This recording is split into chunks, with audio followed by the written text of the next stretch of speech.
بسم اللہ الرحمن الرحیم۔ جنگ احد میں ملی کامیابی کے بعد اہل مکہ مسلمانوں سے پھر دو ہاتھ کرنے کے لیے اتاولے ہو رہے تھے۔ جنگ خندق مسلمانوں کو اس لیے کرنا پڑی کیونکہ مدینہ کے یہودی قبیلہ بنو نذیر کو مسلمانوں نے ان کی شرارتوں کی وجہ سے مدینہ سے نکال کر خیبر کے قلعوں کی طرف بھیج دیا تھا۔ اب یہودی قبیلہ بنو نذیر کے سردار مکہ پہنچ کر مکہ کے قریشی سرداروں سے ملاقات کی۔ اہل مکہ مسلمانوں سے ایک سے زیادہ جنگ لڑ چکے تھے اور مزید جنگ کا ارادہ رکھتے تھے۔ اہل مکہ نے یہودیوں کے ساتھ مل کر جنگ کی حامی بھرنے سے پہلے ان کو جانچنے کے لیے ان سے کچھ سوالات کیے۔ ان میں ایک سوال یہ تھا، ہم زیادہ افضل ہیں یا محمد؟ بنو نذیر نے جواب دیا، یقیناً تم ہی لوگ ان سے زیادہ حق کے قریب ہو۔ حالانکہ یہودی جانتے تھے مسلمان مشرکین مکہ کے مقابل حق پر ہیں۔ اس کے بعد مشرکین مکہ اور یہود نے کعبہ کا پردہ پکڑ کر اس بات پر قسمیں کھائیں کہ دونوں مل کر مسلمانوں پر حملہ کریں گے۔ اہل مکہ نے جب جنگ کی تیاریاں شروع کی تو قبیلہ بنو خزاعہ نے اپنا ایک سوار رسول اللہ کی طرف خبر پہنچانے روانہ کیا۔ مشرکین مکہ مسلمانوں سے لڑنے تقریباً 10,000 کا لشکر لے کر آ رہے تھے۔ مدینہ میں عورت مرد بچے سب ملا کر بھی آبادی 10,000 سے کم تھی۔ مسلمانوں کو اس جنگ میں مشرکین کو روکنے کے لیے بہت بڑی تیاری اور پلاننگ کرنا تھا۔ وقت بھی بہت کم تھا۔ حضرت سلمان فارسی نے رسول اللہ کو مشورہ دیا مدینہ کے قریب میں ایک خندق کھود دی جائے۔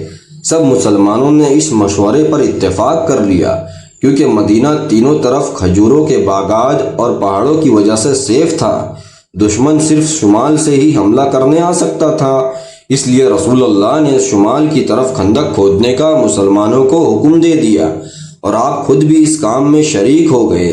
مسلمان صبح شام اس کام میں لگے رہتے تاکہ دشمن کے آنے سے پہلے یہ کام ہو جائے۔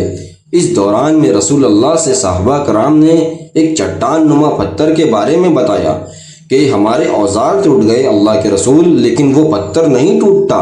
رسول اللہ نے کعبہ سے خدائی کا اوزار لیا اور بسم اللہ پڑھ کر پتھر پر ایک ہتھوڑا مارا جس سے اس چٹان کا 1/3 حصہ ٹوٹ گیا۔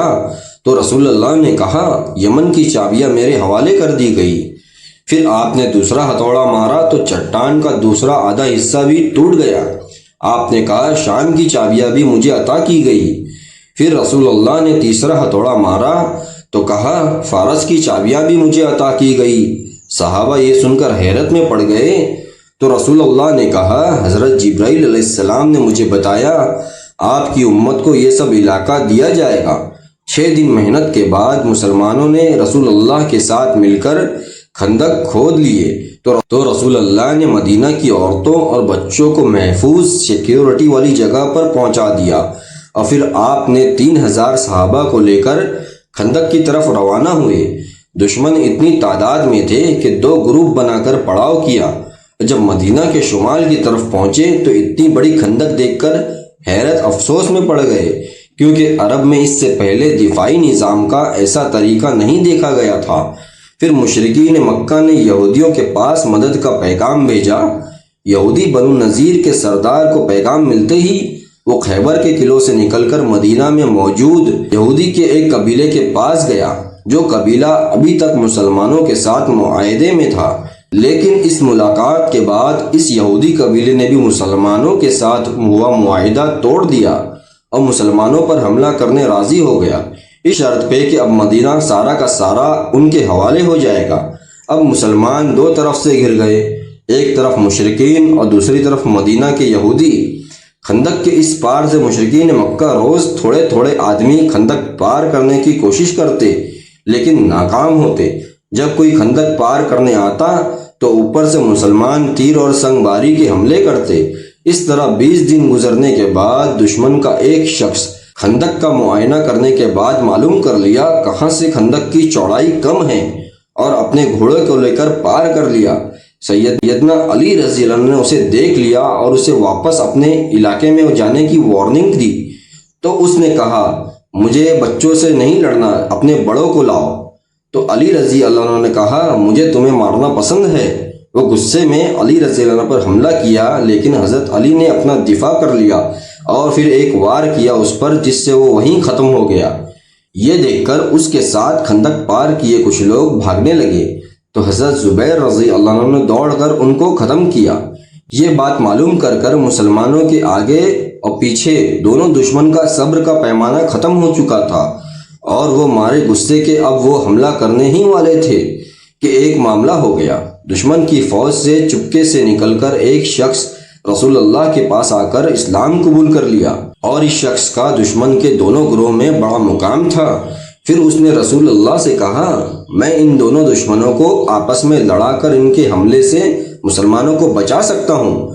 رسول اللہ نے کہا، جو ہو سکے کرے آپ سے۔ اور پھر وہ شخص یہودیوں کے پاس گیا اور کہا، مشرکین مکہ وعدے کے بالکل بھی پاسدار نہیں، اگر مسلمان ان پر حاوی ہو گئے تو وہ تمہیں تنہا چھوڑ کر مکہ بھاگ جائیں گے۔ اگر تم کو ان کے ساتھ مل کر مسلمانوں سے جنگ کرنا ہی ہے تو مکہ والوں سے کچھ لوگ مانگ لو ضمانت کے طور پر، اگر وہ ضمانت دیں گے تو وہ سچے ہوں گے ورنہ نہیں۔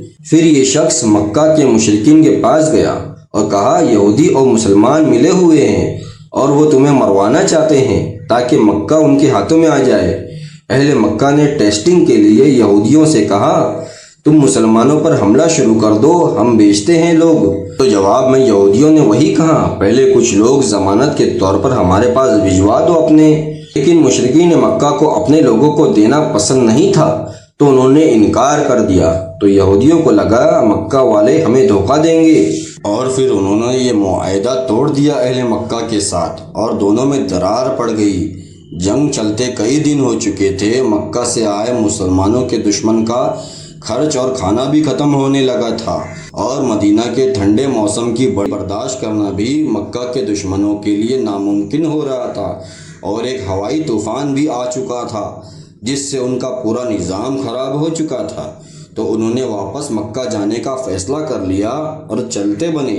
مسلمان مدینہ کے اندر داخل ہوتے ہی یہ معاہدہ توڑنے والے یہودیوں کی عورتوں اور بچوں کو تو چھوڑ دیا لیکن مردوں کو قانونی سزا دی۔ اب پورا جزیرہ عرب جان چکا تھا، عرب سے مسلمانوں کو ختم کرنا ناممکن ہے۔